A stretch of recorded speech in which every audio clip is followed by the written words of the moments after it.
In March of 2009, I went to my GP thinking I had a sinus infection.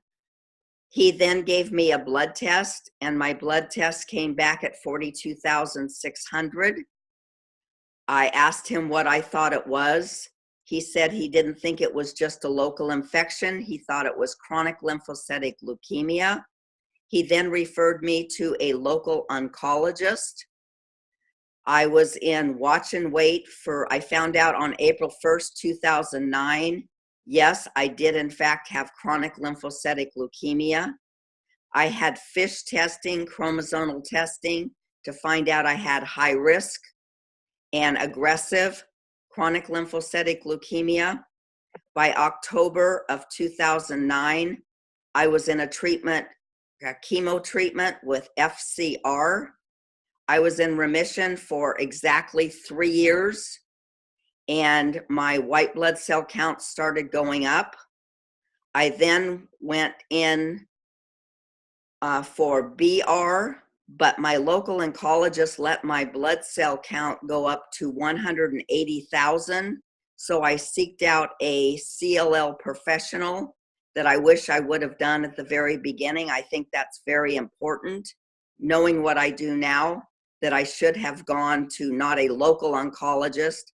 I should have sought out a CLL expert, which I had the BR, which is bendamustine Rituxan, in October of 2012. I then changed to UCSD, to a doctor there that is a CLL specialist. Within 4 months, I was out of remission, and I was put on high methylazone 1,000 units of high dose steroids and a treatment called Gazyva, which was an infusion. I did not go into remission. It only lasted 4 months. At that time, I was diagnosed with even higher markers. They added 17p deletion, TP53, and was told that with large B cell, I was going into pro-lymphocytic leukemia, which is pretty rare, and told at that time I probably would need a stem cell transplant. Because City of Hope is closer to my house, I decided to transfer because they have a large stem cell transplant unit. I then went on a clinical trial with Rituxan and idelalisib. It lasted 8 months. I found out at that point that it had gone into Richter's transformation, which I absolutely needed a stem cell transplant at that time. I was called on Saturday to tell that my bone marrow test had showed Richter's transformation. I was called on Wednesday that my bed was ready to go into a very extensive chemotherapy treatment to bring everything down.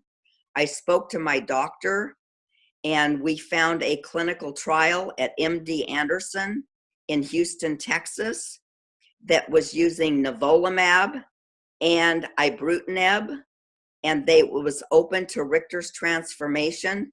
So I chose, instead of having the high-end chemo, which I had already had 2 chemo treatments, to opt to spend my own money. And I started going to MD Anderson. I was there starting treatment within 1 week of finding out I had Richter's transformation. And I was on nivolumab and ibrutinib. Nivolumab is using your own cells, your own immune system. It reprograms them, and your own cells attack the cancer. At 30 days, I had a bone marrow, and everything had come down, and there was hardly any detection of Richter's.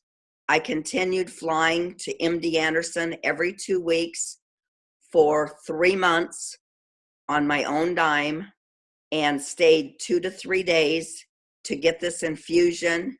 I took the ibrutinib at home every night, and at 3 months, everything was down enough to transfer back to City of Hope, and that was in December. They found a donor from Germany that was a perfect match. He went through his stem cell 5-day to build up his T cells. They removed them. I was admitted into the hospital at City of Hope on January 15th on a Sunday. They flew in his T cells. I got his T cells on Wednesday, January 18th. I grafted within 11 days. Usually it's 14 to 18. I was in the hospital within the stem cell unit for 3 weeks, 3.5 weeks. I came home for 2, ended up getting graft versus host, which it was a gut, which was from the esophagus to the rectum, throwing up, diarrhea. I was in the hospital again for 3.5 weeks. I was told that getting a mild case of graft versus host actually helped because it made his T cells even stronger. One note, they were looking for 5,000 T cells. I'm 5'1" to engraft. He happened to have 8,000 strong T cells, and they gave me all 8,000. After I was in the hospital for the second time with the graft versus host, I was able to come home. I've been home ever since. At 3 months, my 100 days, I was given a bone marrow test, a very extensive one, and it took over 2 weeks to get it back, and they got it back. I have no large B cell, no CLL, no Richters that they can even detect, and was told that I was in complete remission.